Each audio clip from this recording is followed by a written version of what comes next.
जी बताएं, आपका टिकट हो गया श्याम सिंह जी, ये जानकारी मिली है, कब नामांकन करने जा रहे हैं? देखिए, मैं बड़ा सौभाग्यशाली हूँ कि आज जो रात बीती है, 1 बजे रात को माननीय बहन जी ने मुझे टेलीफोन किया और अपने आशीर्वाद से नवाजा कि आपको मैं फिर जौनपुर संसदीय क्षेत्र से पार्टी का उम्मीदवार बना रहा हूँ, अपने कागज़ वगैरह तैयार कर दो। तो मैं आज तो सुबह निकलने वाला था बाहर के लिए, लेकिन इस संयोग की बात है कि उनका टेलीफोन आ गया रात को, तो मेरे सब पेपर्स वगैरह तैयार हैं। जहाँ तक टिकट की बात है मेन ऑथराइजेशन का, वो हमारे आदरणीय श्री खरवार साहब, कोऑर्डिनेटर साहब लखनऊ से लेके चले हैं, रास्ते में हैं और उम्मीद है कि घंटे 2 घंटे में मिल जाएगा।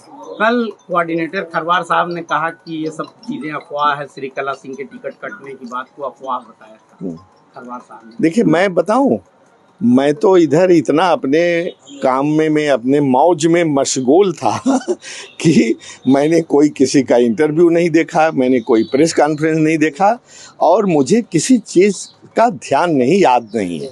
याद नहीं क्या, कोई मेरे ध्यान में ही नहीं आया, जब न मैं अखबार पढ़ पाया न कोई मोबाइल व्हाट्सएप देख पाया। तो ये तो रात को मैं सो रहा था, जल्दी सो गया था कि इसलिए आज सुबह मुझे निकलना था बाहर आउट ऑफ स्टेशन, लेकिन रात को ही 1 बजे टेलीफोन आ गया। तो मैंने अपना दौरा स्थगित करके अब कुछ दिन आप लोगों के साथ इधर चुनाव क्षेत्र में लगूंगा। तो कै बजे आज नामांकन करेंगे? मुझे उम्मीद है कि 1 बजे के पहले आ जाना चाहिए। मेरे कागज़ पत्र तैयार हैं और 1 बजे के आसपास नामांकन करूंगा। श्री कला सिंह का टिकट कट गया?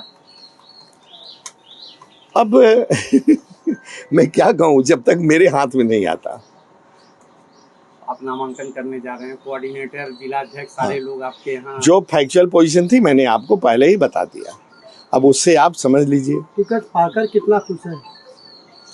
नहीं, हम बहुत खुश हैं। वैसे तो आपको मालूम है, आप लोगों के सामने कुछ चंद महीनों पहले मैंने चुनाव न लड़ने की घोषणा कर दिया था, लेकिन मैंने कहा था कि जब तक कोई व्यक्ति, कोई पार्टी मुझे ज़्यादा जोर नहीं देगा तब तक मैं चुनाव नहीं लड़ता। लेकिन माननीय बहन जी का जो मुझे टेलीफोन आया, उन्होंने कहा कि आपको लड़ना है, उनकी तरफ से ही आया, तो आप समझिए कि मैं कितना सौभाग्यशाली हूँ।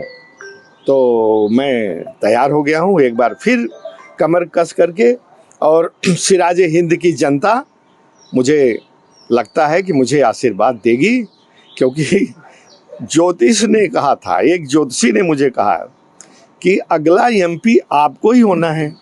तो मैंने उससे सवाल किया कि यहाँ टिकट तो मिला नहीं, तो कैसे एमपी बनूंगा भाई?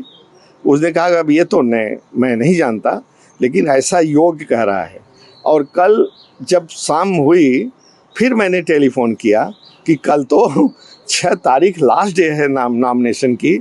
बोले कि अब क्या होगा मैं नहीं कह सकता, और लेकिन 5 और 6 की रात को मुझे वो टेलीफोन आ गया है, इसलिए मुझे उसकी बातों में बहुत विश्वास हो गया है जो उसने कहा है। हमने ये भी कहा कि जौनपुर का इतिहास रहा है कि कभी एक आदमी दोबारा नहीं हुआ कंसेक्यूटिव टर्म में।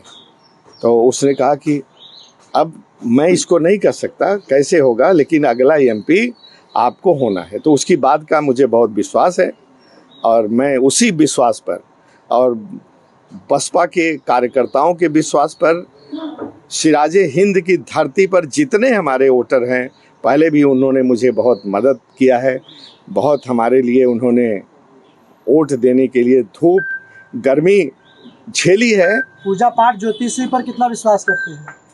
देखिए, अब तो कुछ हो गया मुझे